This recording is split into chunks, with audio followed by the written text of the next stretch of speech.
Ones, empaths, I understand you're hurting, right? You've clicked on this video and you want to know some reasons why you're better off without the narcissist, right? And the thing is, you have to understand it was smoke and mirrors at the beginning to get you hooked. They wanted to get you hooked. They were grooming you. They saw you as a target for someone to supply all their emotional and physical needs. They saw you as that opportunity, and they groomed you through this intense love bomb. All of the smoke and mirrors. Now, I'm not saying to you for 1 second that they didn't love you with their whole hearts, but they have nothing inside of them. They don't know what love is. They're like an alien species. These lot are dusty weirdos, right? So everything with them is manipulation, you know? They manipulated you to get you to that point of opening up to them. And they done this on purpose. They done this to get you hooked. They wanted to get you hooked, drawn into their world. So they done all these smoke and mirrors. They done all this at the beginning to get you hooked. That's what the love bomb was all about. Now, reasons why you're better off without the narcissist, right? Is they are selfish, self-absorbed. They don't see you for who you are, but how you serve them.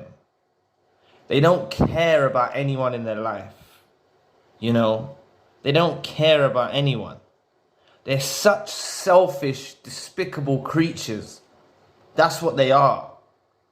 And I know in your mind, like, they've brainwashed you to make you think you can't do any better. They've brainwashed you to make you be conditioned to only want them.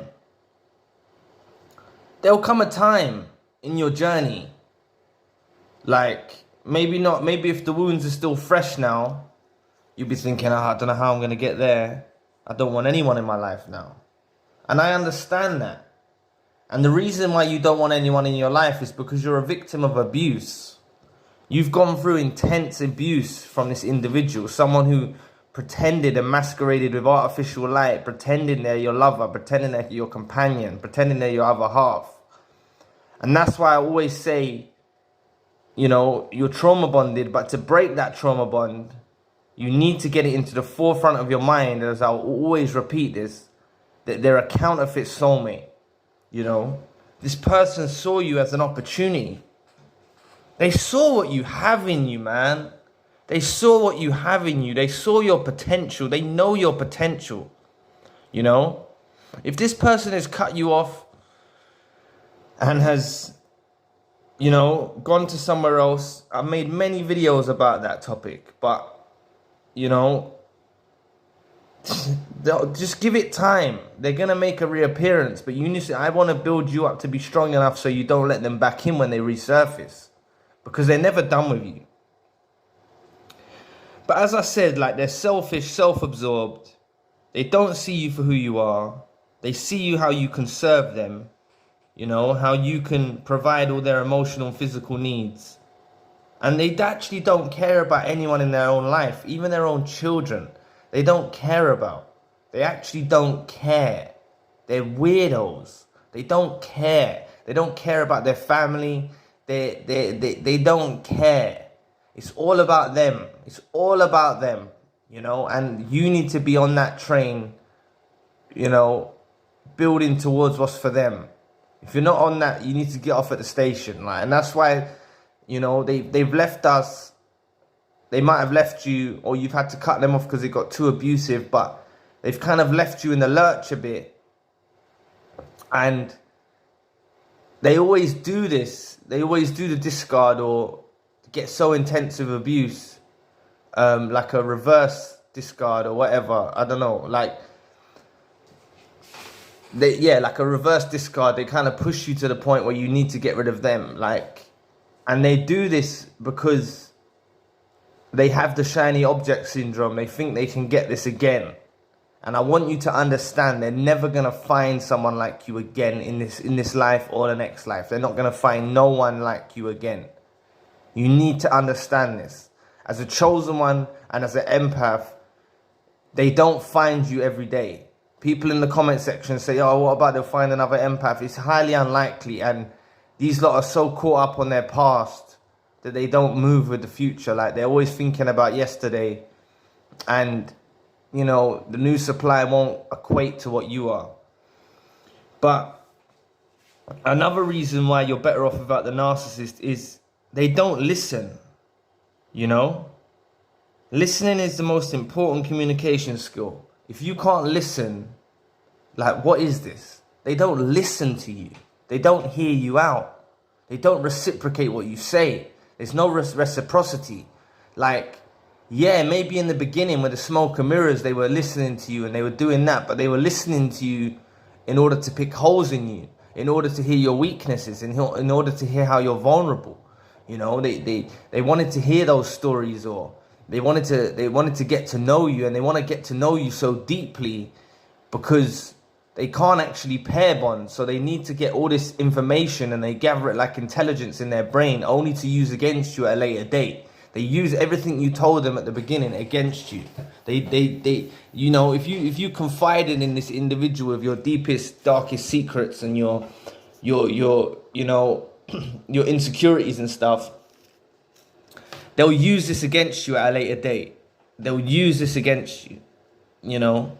They'll use it against you. They don't care. They will use it against you, you know. Like, the narcissist in my life, you know, there were some things that I told them and they tried to use it against me. You know, later on, further down the line, they throw it back in your face. You know, you can't trust this person, but they, you know, so they listen when they want to listen. They want to listen when they want to use it against you, but they actually don't listen when you're like speaking sense. They're not listening. They're not reciprocating what you're saying in the way that you want them to digest the information. They don't listen in the way that you want them to. They listen in a way to use that stuff against you. But without listening, you know, in any relationship, not even just romantically, but in any relationship, if someone's not listening to you, you know, they do hear you. They're choosing not to acknowledge what you're saying. They're choosing not to reciprocate what you're saying. They're choosing not to do that.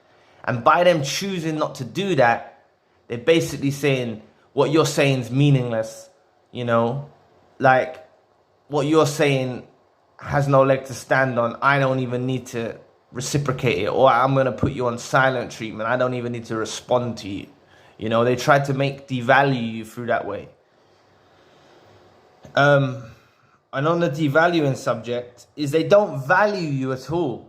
They actually don't value you as a human being, as a lover, as a family member, as whatever relationship type you're involved with this individual in. They don't value you like a real person should be valued.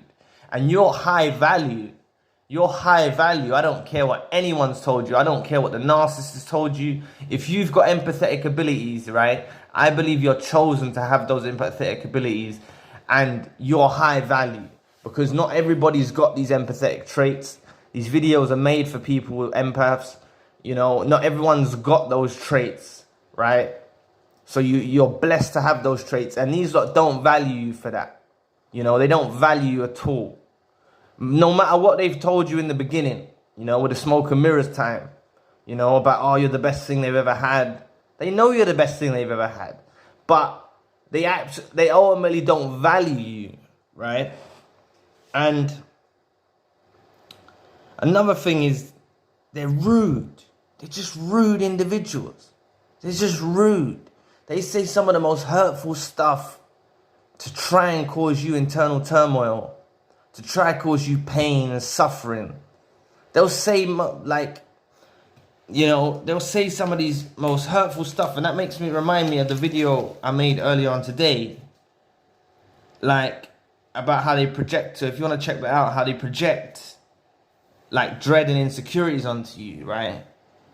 And I'll just touch on it, but like how they criticize your appearance, you know, they'll criticize you, they'll try and say things to you. They're just rude, you know. And a lot of the reasons when I expressed a lot more in that video, but a lot of the reasons why they're rude to you in that way and they try to knock you down is because of how low they feel about themselves inside, right? And this is another thing, they ignore your boundaries. You know, you might have certain boundaries in place. They want to exploit those boundaries. They want to get beneath those boundaries, you know. They don't, you know, they like, even when I think back, right, to when I was with the narcissist and I met them on the first date, I didn't want to do anything sexually with them on the first date, right? And I know I'm being kind of graphic here, but I didn't want to do anything sexually with them, right? Because I just didn't believe in that, right? And they were almost adamant, you know. They were just almost adamant that we did. You know, like they were very, and that was my boundaries that I had in place. Like I didn't want to sleep with anyone on the first date. And I know it takes two to tango and all of that, but, you know, I didn't want to go the whole way with them and stuff. And I didn't, but they were very adamant. Like, they were very adamant. Like, you know, it's disgusting when I think back. It makes me feel sick. You know, they're disgusting, man. And that's just those type of boundaries. But we have many other types of boundaries in place, right? It could be certain things we stand for, like certain, what's the word? Certain, like, value systems or whatever we have in place. Like, we might have certain values or boundaries in place that we have about our life and about the way we conduct ourselves. And they want to exploit that. They want to exploit that. They want to, you know, they just want to dig their knife in, right? And they're just sick, twisted individuals, man. Another thing, right, is they're extremely ungrateful. Kind of ties in with the point where they don't value you, but it's slightly different because gratefulness and value is slightly different, but it's more along the same lines. But they're extremely ungrateful. You was a blessing in their life. You was a godsend. You was a godsend. You were sent by the universe. You were sent by God in their life as a thing of mercy. For them to change their ways. For them to correct their ways. They chose not to change their ways. They're ungrateful. They're selfish. They're arrogant. The list goes on and on. Like, you cannot... Like, when you deeply internalize what I'm saying, maybe even listen to this video again, maybe even make notes. But, like, these lot are savages. You know, they're savages, right? And do you know what? This is the most important point that I will say, right? And it's actually what caused the separation between me and the narcissist. I always said to the narcissist, right? I always used to tell them this. And this is why I told you in other videos, you actually have them walking on eggshells. And much as they have us walking on eggshells, you have them walking on eggshells. Because they're pretending to be a certain thing that they're not. And, you know, I didn't always used to believe in God, but I got kind of more connected to God when I got with a narcissist. And I kind of believed that, I had this philosophy that I believed that if you lie to a human being, it's almost like you've lied to God himself, right? Now, I'm not saying, you know, your life could be in danger and you need to lie or stuff like that. So I've kind of backed away from that point a little bit. Not backed away from it, but it's not like I'm lying. But I mean, I don't think God will look at it that way. But that's the way I looked at it at the time. So I expressed this to the narcissist like you do. And I said, look, you know, if I catch you out about one lie, it's done. It's over, you know. It's over.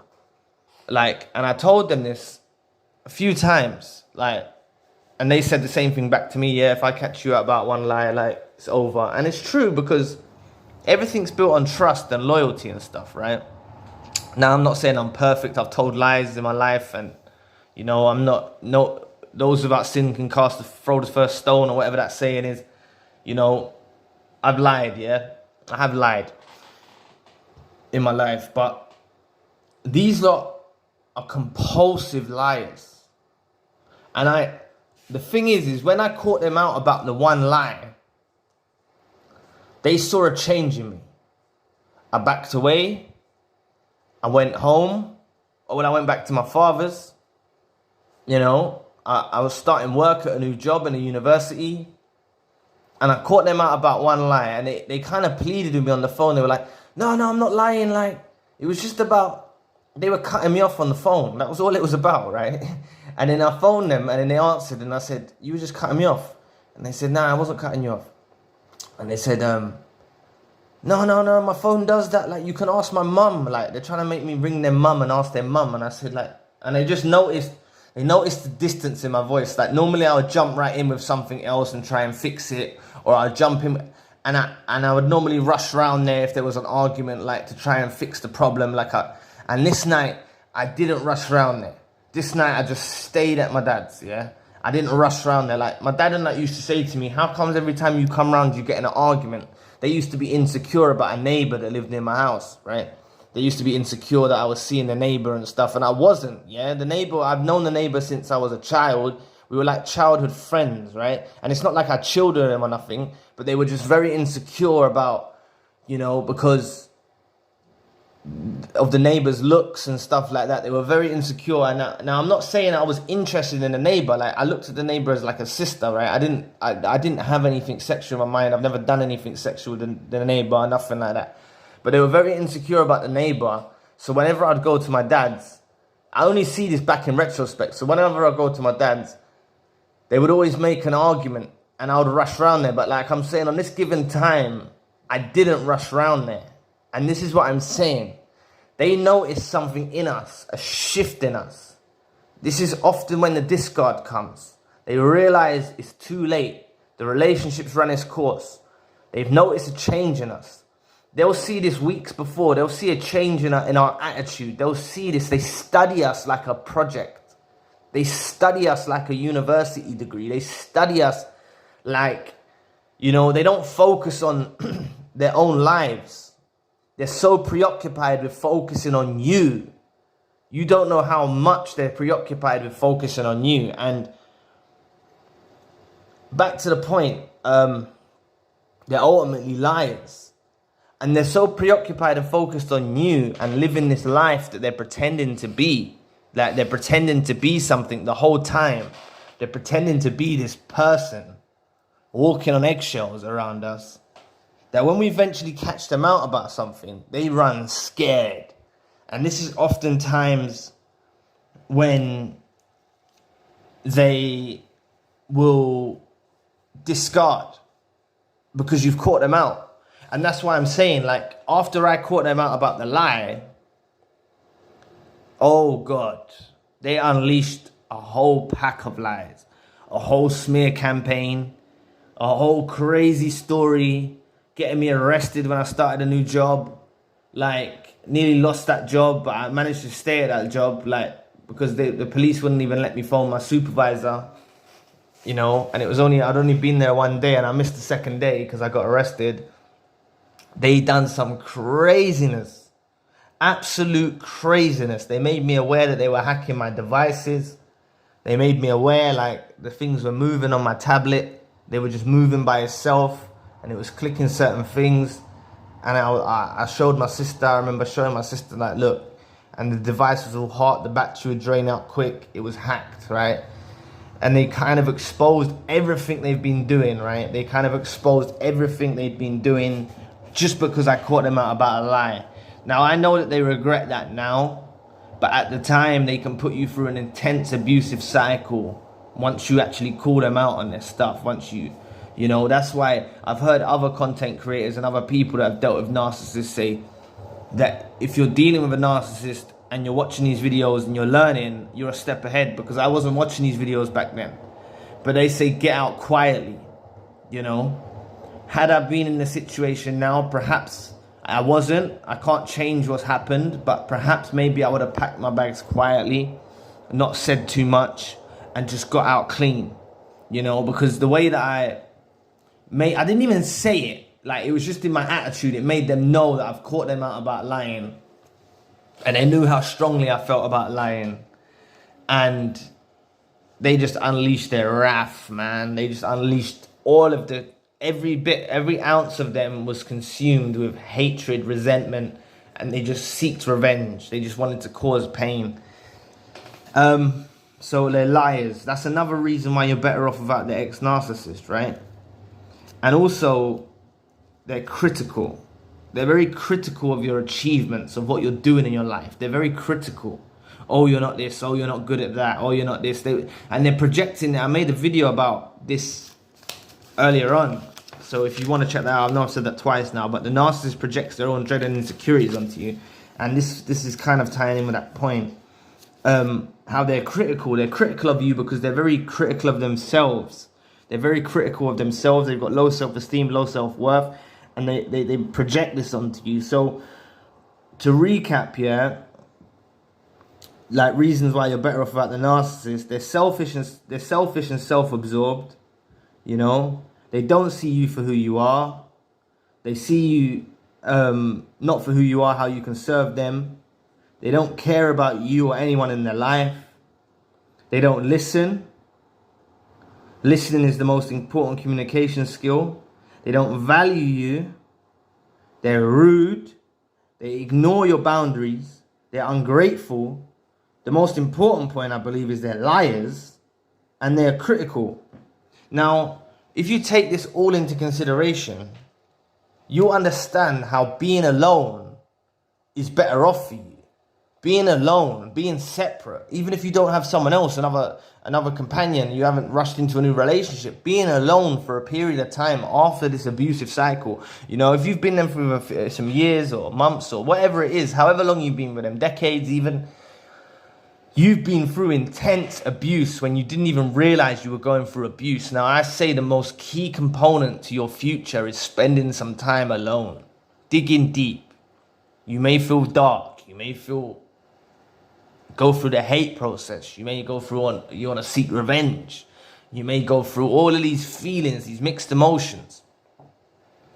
But if you spend this time alone with God, practice prayer, practice meditation, practice affirmations, whatever it is you do, right? You know, meditate, pray, whatever it is, and you know, practice self-love, self-healing, like really enjoy the time. I honestly am a living version of this. There was at times, especially after the narcissist moved the goalpost and made me start to, they transformed what the original argument was about into something crazy where I'm defending myself, and it made me like wish for before, right? At a period of time, I wished for before, right? But I'm so past that now. Like, I'm so past that. And I would never let them back into my lives, even if God said it was only me and them left on the earth. I swear. I'm not saying I like to argue with God, but if God said, look, it's only you two left on the earth, you need to work things out, I'd say, listen, God, like, I know you're thinking what's best. I know you're thinking, I'll just say, God, like, help me out. Make me someone else, because I'm not going near that scum. You know what I'm saying? I'm not going anywhere near that scum, and I'd live the rest of my days being alone if there was no one else on the world rather than be with them. You know, if there was only me and them left on the world, I would chill at mine. I'd leave them wherever they are, and I would be alone. Seriously. Like, there's absolutely no way on earth, and you'll get to this point. It's taken me some time to get to this point. Nah, to be honest, after my court case, I remember I saw a friend, and I said, I'm grateful for what happened. Like, I'm glad it happened. He's like, it don't make sense. Like, I thought you wanted to be with it. I said, nah, I don't want to be with them. Because I saw them lie in court. I saw them do everything. They lied in court. They done all this crap in court, and I couldn't speak to them personally. I had to speak through a solicitor or a lawyer or whatever. And, you know what I mean? Like, ultimately, when I saw them just lying through their teeth, it was just like seeing another person. And it's like, that person they showed me they were in the beginning, it wasn't them. It wasn't them. And that person they showed you who they were in the beginning, it wasn't them. And you need to get that into the forefront of your mind, that this person was a counterfeit, sent your way for your destruction. They picked you out, they groomed you, and they wanted to destroy you. Ultimately, that's their main aim. They wanted to destroy you. And that's why they put you through some of the most brutal discards. So anyway, just realize you're better off being alone. And there's hope out there. You will find someone else, or, you know, it's never too late. As I'll mention this now, like there was someone in their 70s that was with a narcissist for 20 years or 30 years or something. And then they met their soulmate in their 70s, and they're like traveling Africa together and doing stuff like that. So it shows that there's hope out there for us. Even if you're slightly elder, there's still hope out there. It's never over. It's never too late. You know what I'm saying? But I would say, take your time before you move on to the next one, because we can't go through this again. We can't go through this with another person. We haven't got the time for it. So anyway, thank you for watching today. Please press the like and the subscribe button. If you'd like to donate to the channel, you can find the link in the description box. And if you'd like a one-to-one session with myself, you can also find the link in the description box. Currently, I've got a secondary channel, spiritual channel. So anyway, I'll be back with another video soon. Peace.